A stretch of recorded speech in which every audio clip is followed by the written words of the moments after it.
क्या हुआ जब अयोध्या में प्रकट हुए साक्षात भगवान राम के भाई लक्ष्मण। कलयुग में ऐसा चमत्कार देखकर सबके होश उड़ गए। प्राण प्रतिष्ठा से पूर्व अयोध्या में कई बड़े चमत्कार हो चुके हैं, जिसमें गिद्धों का दिखना, बंदरों और भालुओं के झुंडों का देखना, लेकिन इस चमत्कार को अभी तक का सबसे बड़ा कार कहा जा रहा है, जिसके पीछे की सच्चाई जानकर आपके होश उड़ जाएंगे। आखिर क्या है पूरी सच्चाई, और क्या सच में राम अपने धाम नगरी अयोध्या 22 जनवरी से पहले ही आ गए? मित्रों, राम जी से मिलने पहुंचे उनके भाई लक्ष्मण। क्या लक्ष्मण आज भी जीवित है? बताया जा रहा है कि भारत के सबसे बड़े 4 आचार्य मंदिर उद्घाटन में शामिल होने के लिए राजी नहीं हो रहे हैं। वहीं पर शंकराचार्य बता रहे हैं कि मंदिर अभी पूरी तरीके से तैयार नहीं हुआ है और मंदिर में भारत की सबसे बड़ी अगरबत्ती और सबसे बड़ा लंगड़ा पहुंच चुका है। और वहीं गुजरात के बड़ोदरा से 108 फीट लंबी अगरबत्ती भी पहुंच चुकी है, जिसका वजन 3500 किलोग्राम बताया जा रहा है। राम भक्तों ने 21 क्विंटल का घंटा भी मंदिर में स्थापित कर दिया है और मंदिर के यज्ञ के लिए राजस्थान से 650 किलो देसी गाय का घी भी मंदिर में पहुंच गया है। वहीं पर नेपाल के जनकपुर से अयोध्या के लिए एक साथ 500 से ज्यादा टोकरी में उपहार बांधकर जनकपुर वासी अयोध्या ला रहे हैं। वहीं आपने देखा होगा राम भक्त अपने प्रभु श्री राम के लिए कई सारे उपहार भेज रहे हैं, जिसमें बताया जा रहा कि कोई सोने का तीर कमान भेज रहे हैं, तो कोई भगवान राम की खड़ा हो, तो कोई बस्तर भेज रहे हैं। आज की इसी वीडियो शुरुआत करने से पहले अगर आप एक सच्चे सनातनी है और राम मंदिर बनने से बेहद खुश है, तो इस वीडियो को लाइक करें और कमेंट बॉक्स में जय श्री राम जरूर लिखें। अयोध्या में राम मंदिर की प्राण प्रतिष्ठा की तैयारी जोरों शोरों से चल रही है। 22 जनवरी 2024 को राम लल्ला को गर्भगृह में स्थापित किया जाएगा।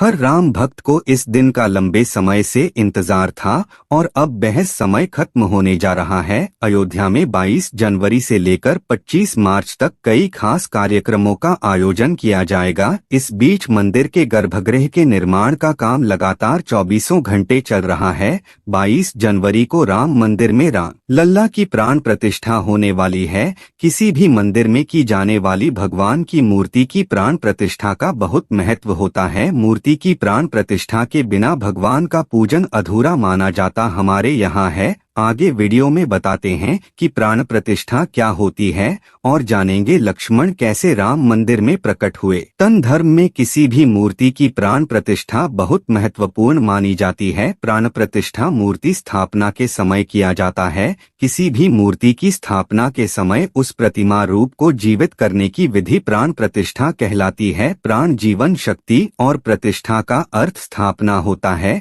ऐसे में प्राण प्रतिष्ठा का अर्थ जीवन शक्ति की स्थापना करना या देवता को जीवन में लाना होता है। बिना प्राण प्रतिष्ठा के कोई भी मूर्ति पूजा के योग्य नहीं मानी जाती है। मान्यता है कि प्राण प्रतिष्ठा के जरिए मूर्ति में जीवन शक्ति का संचार होता है और वह मूर्ति देवता के रूप में बदल जाती है, अर्थात अब साक्षात प्रभु श्री राम अयोध्या राम मंदिर में निवास करने वाले हैं।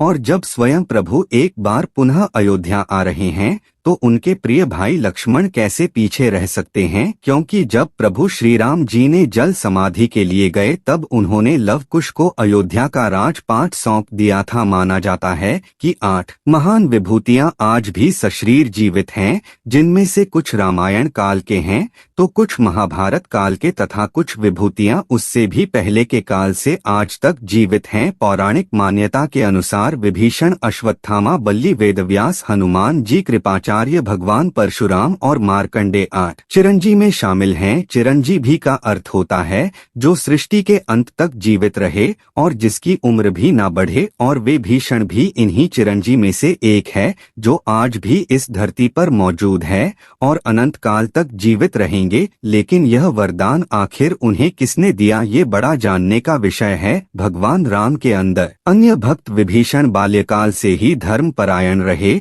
वह अपने बड़े भाई रावण के धर्म विरुद्ध कार्यों का विरोध भी करते थे। उन्होंने लंका युद्ध में भी धर्म का पालन करते हुए भगवान राम का साथ दिया। इसलिए प्रभु श्री राम ने उन्हें सृष्टि के अंत तक अजर अमर रहने का वरदान दिया। जब कलयुग का अंत होगा, समय भगवान विष्णु एक बार फिर से अवतार लेंगे, जिसका नाम कल्कि होगा। तब ये आठों चिरंजीव भी भगवान कल्कि का साथ देंगे और फिर से सतयुग की स्थापना करेंगे। इसका मतलब यही निकलता है कि वे भीषण आज भी जीवित है, लेकिन आखिर प्राण प्रतिष्ठा से पहले उन्हें राम मंदिर में उन्हें कब और कैसे देखा गया। आगे वीडियो में जो घटना हम आपको बताने वाले उसे सुनकर आपके होश उड़ जाएंगे। यह घटना 11 जनवरी रात्रि 12 बजे की रोजाना की तरह सभी मजदूर राम मंदिर के गर्भगृह का कार्य करके अपने तंबू में विश्राम कर रहे थे।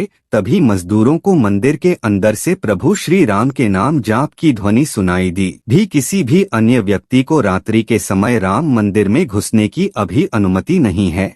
तब उन्हें ऐसा लगा कि शायद किसी आसपास के मंदिर द्वारा उन्हें ध्वनि सुनाई दे रही होगी, तो सभी मजदूर रात्रि में वापस सो गए। लेकिन सुभाष नाम के एक मजदूर को लगातार यह बात खटक रही थी। उसे वह आवाज राम मंदिर से ही आती प्रतीत हो रही थी, तो उसके मन में जानने की उत्सुकता हुई, आखिर इतनी रात्रि को राम मंदिर के अंदर राम नाम का जाप कौन कर रहा है। उसने अपने साथियों को उठाना चाहा, लेकिन सभी गहरी नींद में थे। तब सुभाष अकेले ही राम मंदिर परिसर में पहुंचा। वे काफी महीनों से राम मंदिर के निर्माण कार्य का हिस्सा था। उसे राम मंदिर का एक एक दवा राजा एक एक कोना अच्छी तरह से पता था। जब उसने राम मंदिर के गर्भगृह में झांक कर देखा तो वहां पर एक बहुत ही दिव्य पुरुष, जिनके अंदर से काफी तेज प्रकट हो रहा था। वे अपने हाथों में माला लिए राम नाम का जाप कर रहे थे। ऐसा लग रहा था मानो वे काफी दिव्य पुरुष हो और किसी पौराणिक समय से आए हो। उनके बैठने का तरीका और उनका अंदाज राजाओं की तरह मालूम पड़ रहा था। सुभाष यह नजारा देखकर दंग रह गया। इसके बाद सुरेश अपने साथ ही मजदूरों के पास गया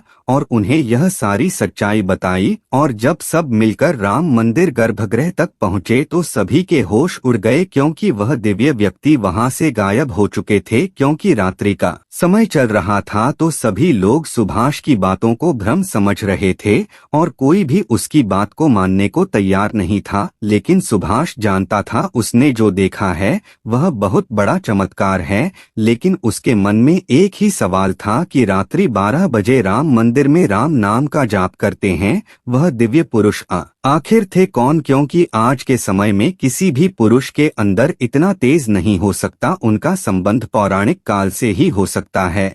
और अगर रामायण काल की बात करें तो दो ही शख्सियत हैं जिनके होने का दावा आज भी कलयुग में कहा जाता है। पहले है हनुमान जी और दूसरे हैं विभीषण। तो पूरी संभावना यही है कि सुभाष ने राम मंदिर में रात्रि के समय जिस महापुरुष को देखा था वह राजा विभीषण हो सकते हैं, क्योंकि वह आज भी धरती पर जीवित है और 8 चिरंजीव में से एक है। ऐसे दिव्य मौके पर राम मंदिर में कई चमत्कार लगातार हो रहे हैं। जहां कहीं दिव्य शक्तियां भी राम भगवान के स्वागत के लिए अयोध्या है। राम मंदिर के उद्घाटन की तैयारी अब अंतिम चरण में है। इस बीच एक ओर जहां श्री राम जन्मभूमि तीर्थ क्षेत्र ट्रस्ट लगातार तैयारी की जानकारी साझा कर रहा है, वहीं राम मंदिर के इस महायज्ञ में देश का हर राम भक्त अपनी आहुति अर्पित कर रहा है। आने वाली 22 तारीख के मौके पर कई संत महात्मा और जिन भक्तों ने राम मंदिर के लिए संघर्ष किया वो सभी अयोध्या पहुंचेंगे। न केवल 22 जनवरी को बल्कि 12 जनवरी से ही मेहमानों का अयोध्या जाने का सिलसिला शुरू हो जाएगा। रामनगरी में 11,000 से ज्यादा वीआईपी मेहमानों के स्वागत की तैयारी की जा रही है। एक समय था जब यहीं अयोध्या में राम लला टेंट में विराजमान थे। आज पक्का घर सिर्फ राम लल्ला को ही नहीं बल्कि पक्का घर देश के 4 करोड़ गरीबों को भी मिला है। रामायण के समय में अयोध्या को स्वर्ग कहा जाता था। देवता इस स्वर्णिम नगरी कहते थे क्योंकि यह नगर चारों तरफ से हर प्रकार की सुविधा से युक्त था। लेकिन जब मुगल आक्रांताओं ने भारत पर आक्रमण किया तो पूरे अयोध्या नगर को उजाड़कर कर रख दिया। मंदिर के ध्वस्त होने के बाद कई सालों तक यह भूमि वीरान रही और किसी भी हिंदू सनातनी को इस क्षेत्र में आने की अनुमति तक नहीं थी। लेकिन पुनः प्रभु श्री राम जी की कृपा हुई। यहाँ श्री राम का भव्य मंदिर बनने के बाद यहाँ आने वाले लोगों की संख्या में बहुत बड़ी वृद्धि होगी। इसे ध्यान में रखते हुए सरकार ने अयोध्या में हजारों करोड़ रुपए के विकास कार्य किया है। राम मंदिर की प्राण प्रतिष्ठा से पहले प्रधानमंत्री मोदी ने अयोध्या में अलग अलग विकास कार्यों का उद्घाटन किया और महर्षि वाल्मीकि इंटरनेशनल एयरपोर्ट अयोध्या धाम भी लोगों को तोहफे में दिया। इस एयरपोर्ट को पूरी तरह से भगवान राम से जोड़ा गया है, जिसकी दीवारों पर भी आपको श्री राम से जुड़ी सजावट देखने को मिलेगी। इस एयरपोर्ट लिए आप सभी को हर हर महादेव के अंदर घुसते ही हमेशा लगता है कि हम फिर से रामायण काल में आ गए हो। आपको बता दें कि इस एयरपोर्ट को 20 महीने के रिकॉर्ड समय में तैयार किया गया है। उत्तर प्रदेश सरकार की ओर से अयोध्या एयरपोर्ट के लिए 821 एकड़ भूमि मुहैया कराई गई थी। 14 साल का वनवास पूरा करके और रावण का वध करके जब भगवान श्री राम पुनः अयोध्या पहुंचे थे तो अयोध्या के घर घर में दिवाली मनाई गई थी, हर घर में दीपक प्रज्वलित किए गए थे।